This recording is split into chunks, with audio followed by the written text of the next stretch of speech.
Selamünaleyküm arkadaşlar. Merhabalar, nasılsınız? Umarım iyisinizdir. An itibariyle Türkleri de No Man's Sky topluluğuna katma zamanı geldi. Tabii bunu uzun zamandır deniyorum ama bir türlü beceremedim. Ben de düşündüm. İnsanları bir araya getirebilmek için onlara bir amaç vermek gerekiyordu. Tamamen olmasa da kısmen uzun zamandır takip ettiğim bu Japon arkadaşların yaptıkları gibi. Adamlar belirli dönemlerde gezegen değiştirip kendi dünyalarını kuruyorlardı. Bayağı özenmiştim. Sonra düşündüm. Evet, tabii ki de ödüllü etkinlikler düzenlemek en iyi başlangıçtı. Peki bu etkinlik ne olmalıydı? Tabii ki de topluluğu bir arada tutup onları beraber eğlendirebilecek bir ortam oluşturmaktı. İlk aşamada evimiz olabilecek bir gezegen bulmak. Bulacağımız gezegene bir isim vermek ve bu gezegende herkesin kendi şehrini kurmasını sağlamaktı. Evet, yanlış duymadınız, tam olarak şehir.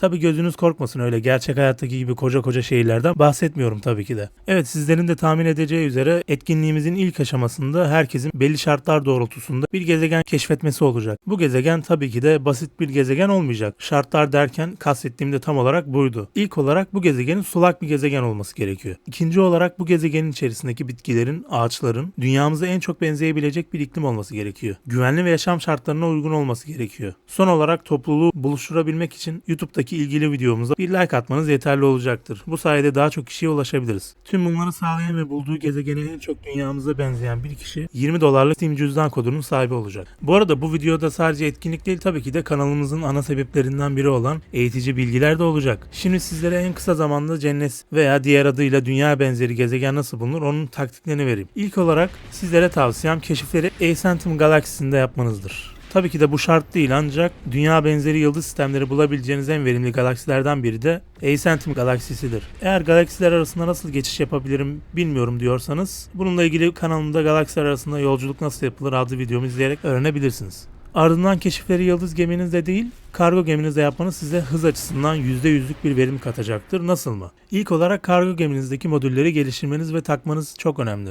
Şu anda benim modülleri görüyorsunuz. Bu modülleri baz alarak geliştirebilirsiniz. Tüm bu geliştirmelerin içinde en önemlisi ise aslında sizin keşif yaparkenki menzilinizi geliştirecektir. Bu da daha uzak yıldızlara ulaşımınızı sağlayacaktır. Ardından galaksi haritasındaki yıldızlara tıklayarak bu yıldızların bilgilerini kısmen de olsa görebilirsiniz. Burada dikkat etmeniz gereken en önemli şey bu yıldız sisteminin sarı renkli olması ve ayrıntılarda weather yani su yazısını görebiliyor olmanız. Tabii ki de tüm bu şartları karşılayan bir yıldızın dünya benzeri bir gezegen olma olasılığı her zaman olmasa da baya yüksektir. Yani sarı yıldızı ve İçerisinde su olan bir yıldız sistemi büyük olasılıkla dünya benzeri bir gezegen bulunduracaktır. Şimdi asıl kargo gemisinin neden kullanıldığını burada daha iyi anlayacaksınız. Çünkü bir yıldız sistemine girdiğinizde tüm gezegenlerin bilgilerini bir tuşla görebileceğiniz mükemmel bir yapı mevcut. Tabii ki de bu yöntemi daha önce bilen arkadaşlarımız vardır ama bilmeyen arkadaşlarımız olduğu için buraları anlatmak bayağı bir zaman kazandıracaktır.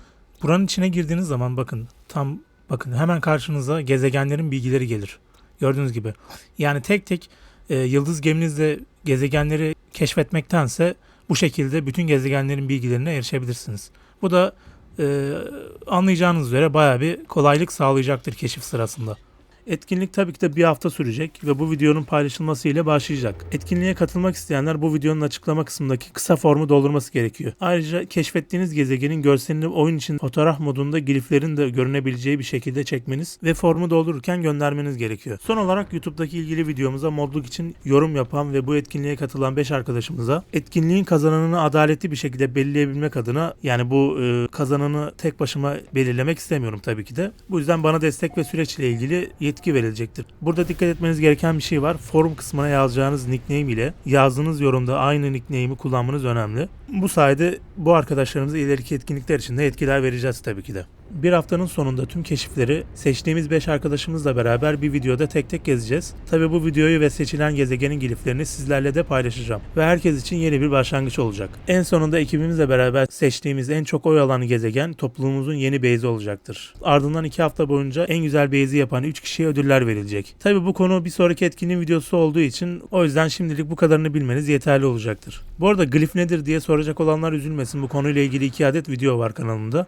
Üst tarafta da da görselini ve kartlarını bırakıyorum. Önce portal ve ardından griflerle ilgili videomuzu izlerseniz net bir şekilde anlayabileceğinizi düşünüyorum. Konuyla ilgili sorun yaşayan arkadaşların Discord adresimize gelip soru ve cevap kanalımızı ziyaret edebilir bu arada. Sizlerden ricam bu videoyu ve etkinliği elinizden gelebiliyorsa paylaşmanız. Malum ülkemizde bu oyunu oynayan insanlar bir elin parmağını geçmeyecek kadar az olduğu için en azından oyunu sevenler ve topluluğu arayan arkadaşlarımız için destek olmuş oluruz. Buraya kadar sabredip izlediğiniz için teşekkür ediyorum. Bir sonraki etkinlik ve videolarda görüşmek üzere. Kendinize iyi bakın. Hoşça kalın.